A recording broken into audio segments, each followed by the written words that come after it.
It lived in the machine like a scar. Eli heard the young men mutter about sensors, about firmware maps and redundancies. He moved to the tail of the machine, where the access panel had been called out in the maintenance manual as irrelevant to a software fault. The panel was flush and unremarkable.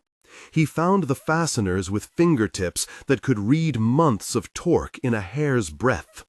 He used the edge of his wrench to pry, not with force, but with the knowledge of where something wanted to give. The panel opened like an eyelid.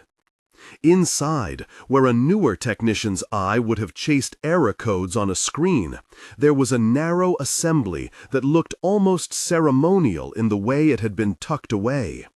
An old bypass lever sat under a ribbon of braided wire, its paint flaked to bare metal. Someone had once soldered a small spring in a rough, hand-done repair.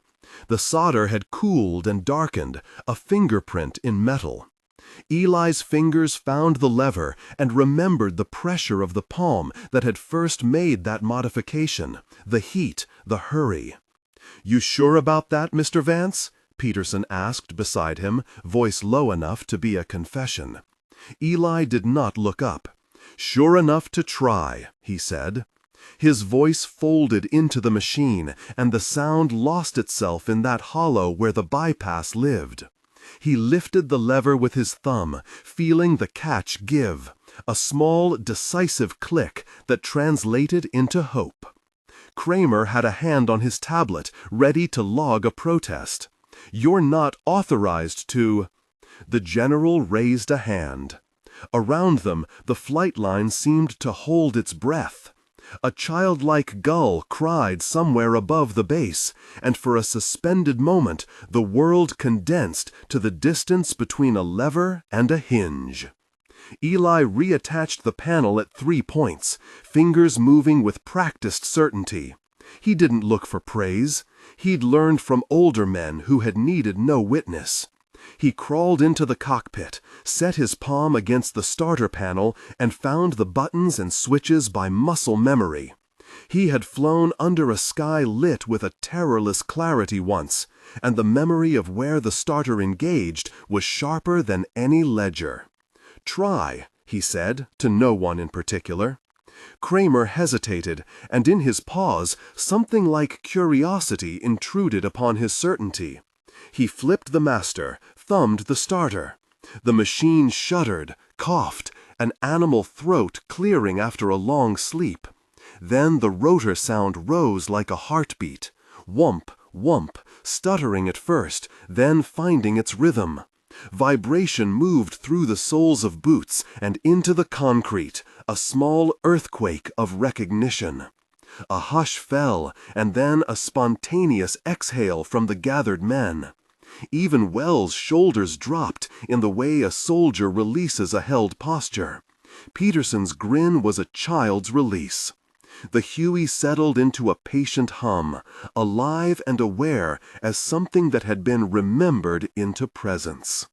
Kramer stepped back as if he had been burned, and then, in a small, private motion, reached out and brushed the flank of the fuselage, as if to test whether the life under metal was real.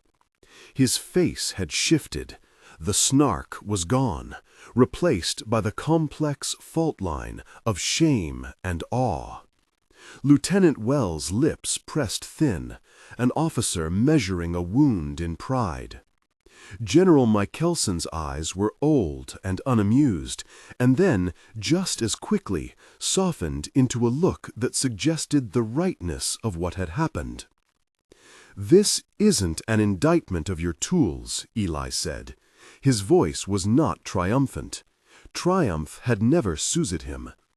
"It's a reminder that we leave things in machines for reasons that outlast checklists." Kramer swallowed.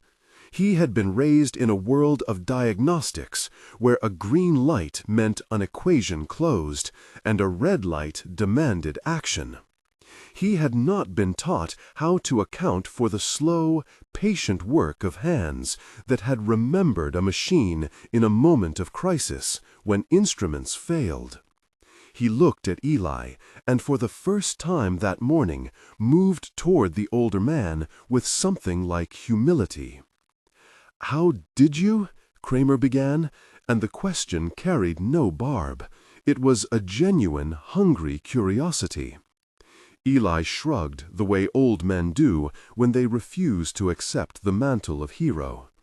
"We get good at the things that will save us," he said. "Sometimes those things don't make it into the manual." The immediate crisis settled into the slow administrative aftermath.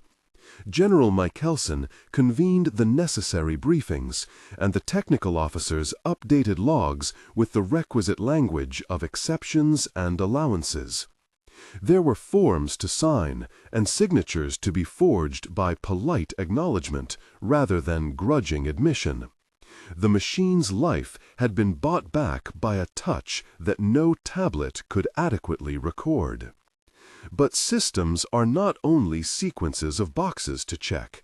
They are people who remember. General Michelson, after the formalities, stepped aside with Eli and Peterson and invited them for coffee in an office that smelled of stale ink and old paper. He asked questions that did not require receipts. He listened to Eli's recollection of the field repair, to the way men had once depended on a pocket of ingenuity when maps and manuals were luxuries. "I want this recorded more than a blot on a maintenance log," the general said finally. "I want the method and the memory preserved, not as some relic, but as training. Heritage skills taught to the new hands. A program in the schedule. No theatrics, just practice and respect. Do you think you can teach that, Mr. Vance?" Eli considered the offer like a man weighing a lever. Teaching was different from repairing. It demanded patience and the willingness to translate muscle into language. He had spent a lifetime avoiding the limelight, preferring the company of machines to the podium. But the thought of a young airman standing over a dying engine years from now, with only a console to consult and no memory of what hands had once done, gave him the shape of duty. "I'll try," he said. The words felt small and inadequate. The general's nod was a map of consequences, bearing the imprint of practical mercy. "Set up a syllabus," he said. "We'll put it under the maintenance wing. Keep it low-key and rigorous. Start with the basics. Feel, torque, the way metal behaves with heat. We'll find space and time. Make it honest." Word moved through the base like a warm current. Some offered small applause. Others grumbled about exceptions. Kramer and Eli moved through the remaining checks together, the younger man watching the older with the careful attention of a learner. At one point, Kramer asked about the wrench in Eli's pouch. The question was not a demand. "It belonged to a man who taught me to listen to metal," Eli said. "He told me once that a wrench remembers the hands that use it. You won't find that in a parts catalog."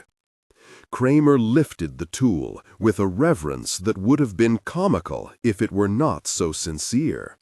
He turned it in his hands, feeling the weight of use. For a long beat, he was a man shaded by the memory of a different kind of teacher. Later, arrangements were made for the first of the heritage sessions. It would be modest, 2 hours a week, a small class of volunteers and technicians who wanted to read a machine beyond the screen. Eli prepared a short deck of remembered things, not diagrams, but aphorisms and practical rules. He thought about what to teach and how to translate a thumb's quiet language into words a novice could hold. He brought the wrench, cleaned and oiled, and placed it on a table so that the metal could speak without embellishment.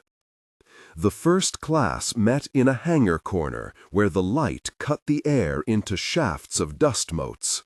Men and women of varying ages showed up, some enlisted, some civilian techs, a few older veterans with the half-embarrassed pride of men who had lived by unglamorous miracles. Peterson stood in the back with his notebook.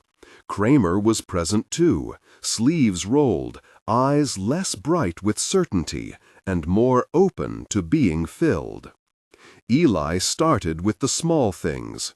"Listen to the rotor," he said. "Not the number, the way it changes as it warms. There's a language there." He had the dry, economical tone of someone who has spent years conserving words for the important ones. He taught how to read a blanket of vibration through a fingertip, how a notched washer could mean the difference between a safe start and a delayed scrap. He shared the story of the soldered spring, not to romanticize the improvised, but to anchor the class in the idea that survival had sometimes been a matter of quick, ugly fixes that deserved a place in the ledger of knowledge. The sessions changed Kramer in ways that paperwork could not. He learned to fold his diagnostic certainty around a new variable: history. He began to ask older questions, to listen when a mechanic spoke of a sound rather than a code. He made mistakes, small ones that were instructive rather than catastrophic, and each error humbled him in the particular way that makes a craftsman more careful. Outside the hangar, men began to whisper differently. Pride cooled into something more sustainable, like the steady heat of an engine that had been tuned rather than fired into oblivion. The base instituted a modest certificate for those who completed the heritage course, not as a decoration, but as a practical sign that a person could be trusted with certain kinds of improvisation. There was a dinner one evening, no fanfare, just a roadside diner where the coffee came in heavy cups and the booths remembered elbows. Eli sat with Peterson on one side and Kramer across from him, the three of them in a small orbit. The diner was small enough that strangers listened with polite intent when a veteran told a story, and Eli's stories were not long. He preferred to let the details sit like a weight rather than disperse into showmanship. "Why did you hide it?" Kramer asked finally, with the blunt curiosity of someone still reassembling a worldview. Eli stirred his coffee and watched the ripple expand. "Because some things are born out of need, not instruction. You can't prescribe courage or the kind of improvisation born when a man has to get a bird home and the instruments have betrayed him. And sometimes the fix you put in the machine is the only diary you can leave for the next man. Only you can't write every diary in a book. You show it. You teach it." Peterson nodded, looking from the older man to the younger technician. "So you teach them to see the machine as more than a graph?" "As more than a graph," Eli said, "as something you have to live with. Machines remember what you put in them, and sometimes they remember you." Kramer looked at the wrench in his hands. He had not expected to be given anything. Eli had not handed it over deliberately. But somewhere in the pause between men, the older man shifted it into the younger's palm. It was an offering that did not demand repayment. "You know what to do with it," Eli said. "Don't let it become a trophy." "Will you stay on as instructor?" Kramer asked, the desire to keep learning threaded with the fragile hope of reconciling past arrogance with new humility. Eli smiled, a small, private thing. I'll stay until they don't need me to stay. That's all any of us can hope for. The diner window framed their silhouettes against a street where cars moved like careful punctuation. They ate in ordinary silence for a while, punctuating the quiet with small talk and the kinds of gestures that make reconciliation taste less like a speech and more like a meal. Later, back at the hangar, General Michelson walked a route between the machines, a man marking progress with feet rather than memos. The Heritage program had been written into the next quarter's maintenance roster, modest funding allocated, a class scheduled twice a week. It was not a sweeping reform, but it was an institutional nod toward continuity, an acknowledgement that sometimes the ledger of a base must be written in both code and hand. Eli stood by the Patriot Bell as dusk smoothed the concrete into a flat purple plain. The rotor shed a soft, lingering vibration.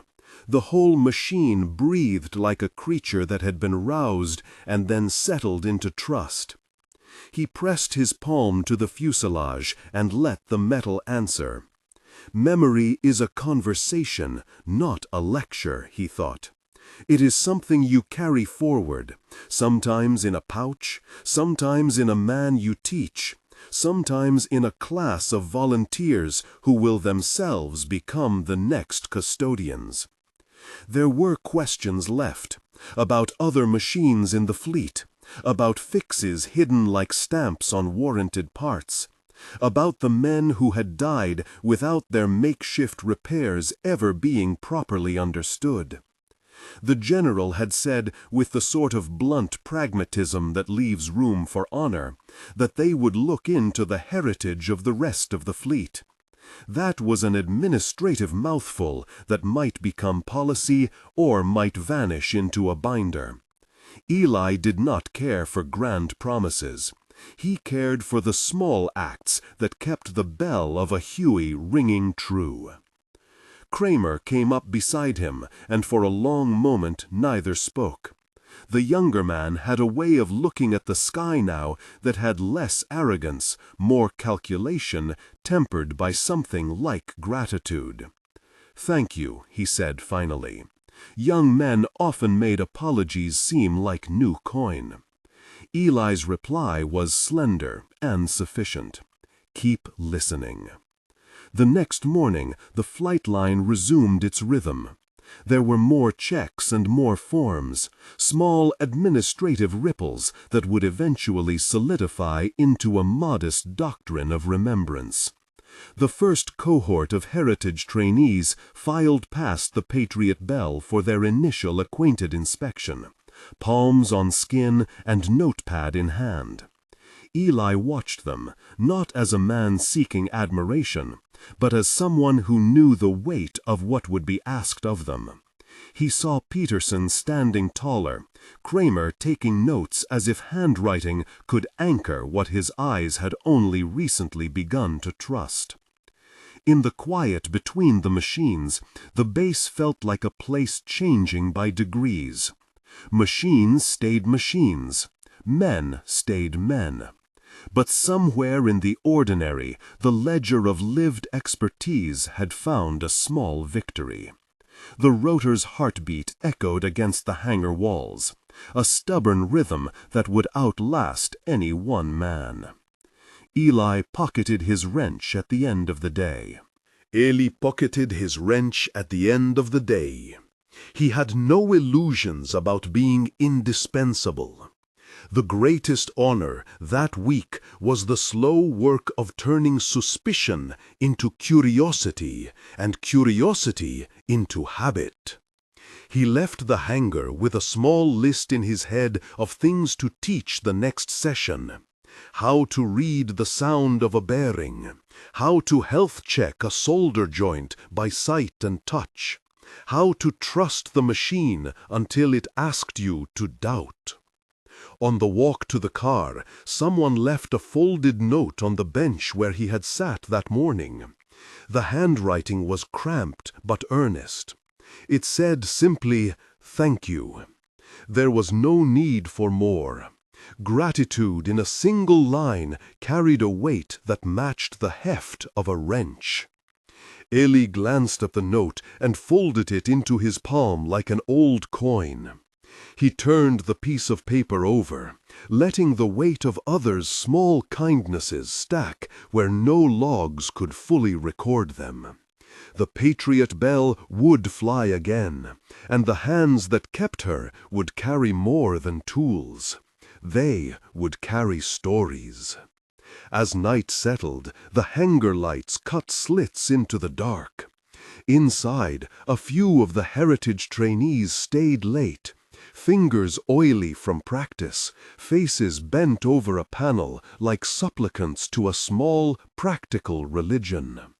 The base had not changed the world in a single day, but in the low light the machines hummed with a life that contained memory and patience, and the men who tended them had, for a moment, found a shared language.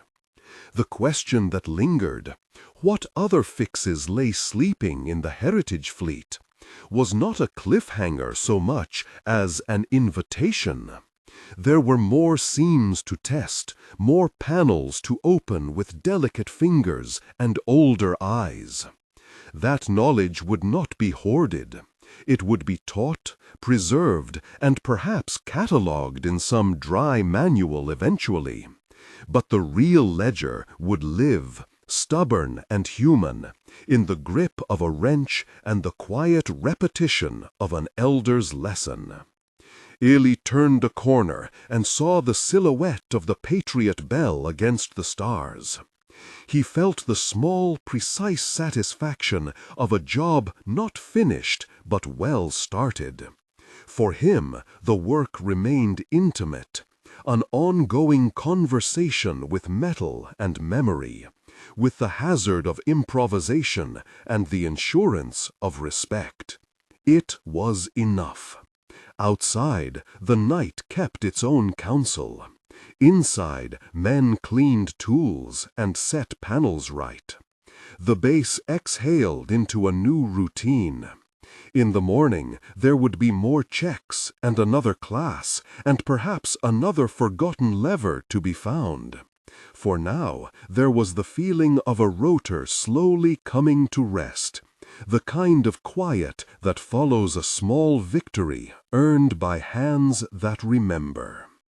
They had come to Fort Holloway to manage machines, and left with something else to guard: the habit of listening. The Patriot Bell will carry them forward, as machines will, but the men around her will carry memory too. And when trouble came, they will know where to look, not only at screens, but at seams that tell stories about who had once held the wrench low and steady, and what it cost him to teach another to do the same. Dawn threaded itself through the hangar doors like a promise. The sky outside was a slow wash of gray, the kind that made every oil stain and rivet edge look sharper. Eli was at the bench before most of the others. He had taken to starting early these days. A mug of coffee, a coil of wire, a lamp that threw a narrow cone of light across the metal. The note from the bench still folded in his pocket like a small talisman.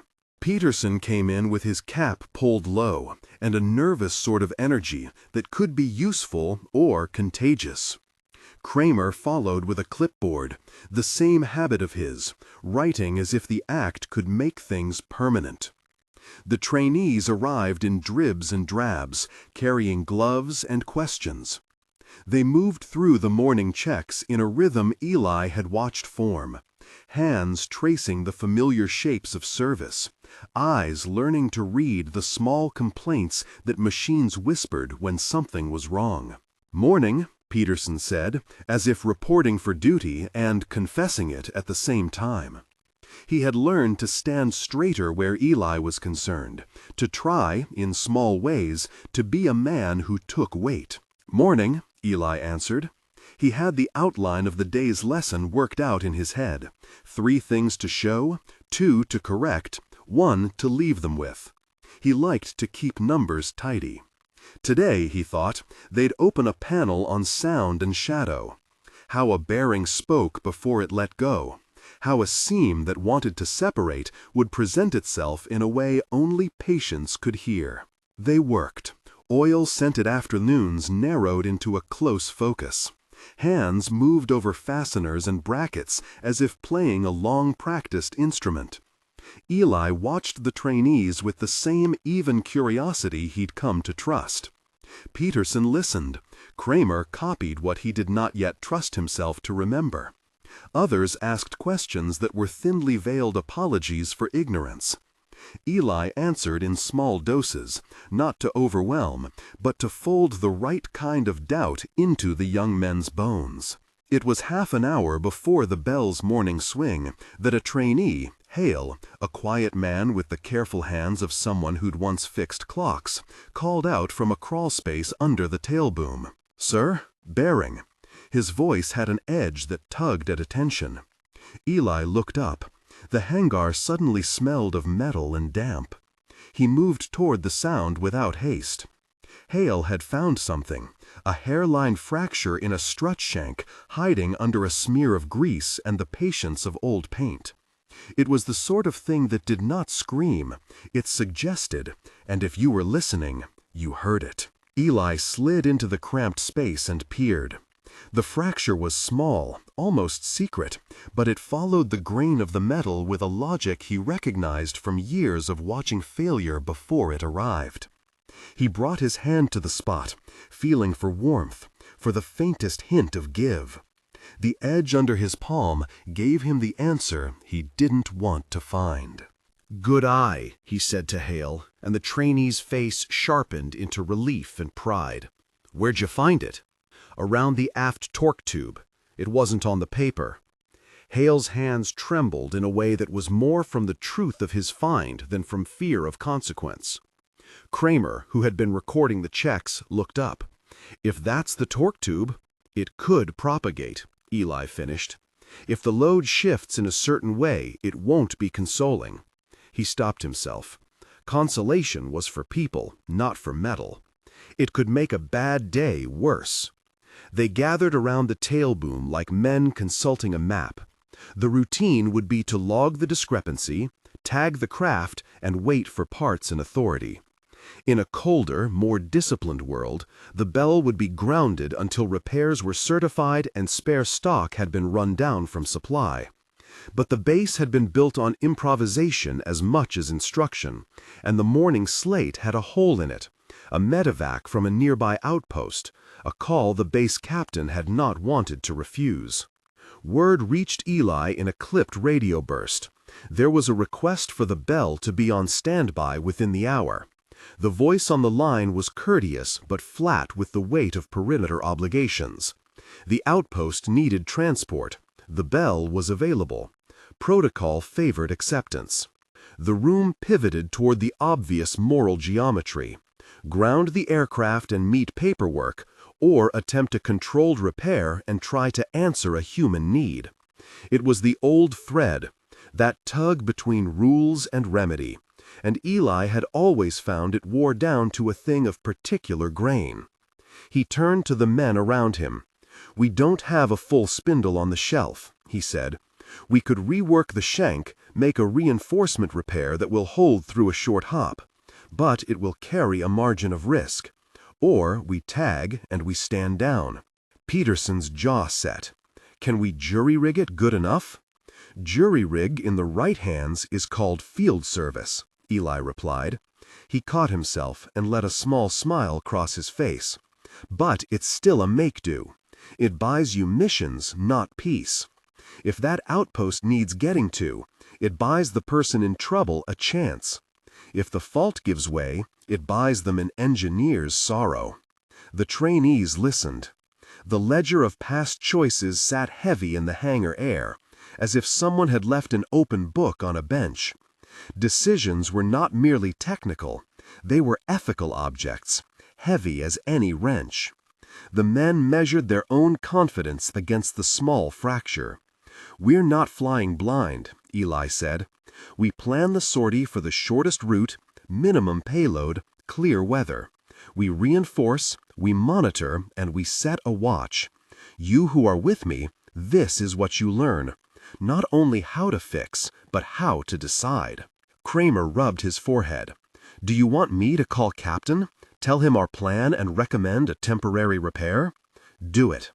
Eli's voice was steady. "And tell him the risks as we see them. Leave the choice where it belongs."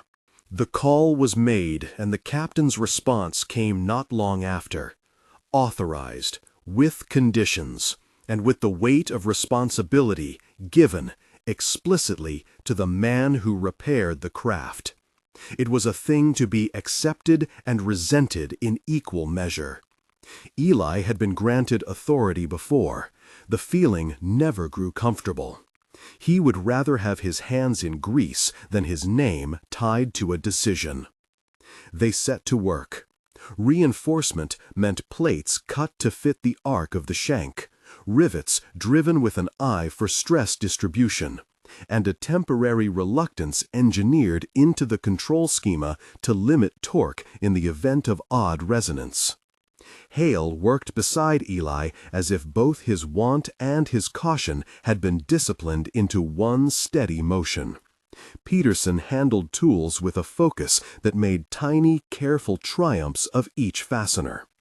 Kramer filmed the repair on his pad, documentation for the ledger and for the captain, his hands steady now because he trusted the pattern of the work. Eli taught in small sentences, the sort of instruction that allowed a man to learn by doing rather than by watching. Not too much heat, he told Hale when a brazing iron warmed the joint. You anneal the wrong side of the grain, and you make friends with the fracture. Let the clamp do the talking. How will we know when to stop? Hale asked. Stop when the part stops trying to be what it used to be, when it settles, when it stops whispering. If it starts to scream, you stop sooner. The bell sat on jacks as men moved around it in a choreography of necessity. The reinforcement took shape, clean and functional, not beautiful but honest in its purpose. When they finished, Eli ran his hands along the new work, feeling the texture of a job made with respect rather than haste. He checked torques, aligned control runs, and finally set the machine down. "Engine up checks," he said. "I want a full run and then another after 10 minutes cooled." They obliged, and the rotors sang a test note that vibrated through bone and bench in equal measure. For a moment there was the possibility of flight and of triumph in the same breath. The patched shank held. The gauges sang within acceptable bands. The bell was not holed in the way it had been before age and service had carved into it, but it was serviceable. The captain met them as they rolled the aircraft toward the line. He had the look of a man who bore a map of obligations and had been forced to redraw some borders. "Good work," he said, without ceremony. "Document everything. We leave in 20. On the flight line, Hale and the trainees watched the bell take on passengers. A medic with a lean, tired face, 2 stretcher-bearers, and a man whose arm had been wrapped in a way that signaled fracture and fatigue in equal measure. The outpost's need was not abstract. Estava no meio de uma frase. Os desdobramentos estavam visíveis. Eli clamava. When the crew's phenomenon take a break, the trainees drifted into a circle around Eli, as if drawn there by the same gravity that had gathered them months before.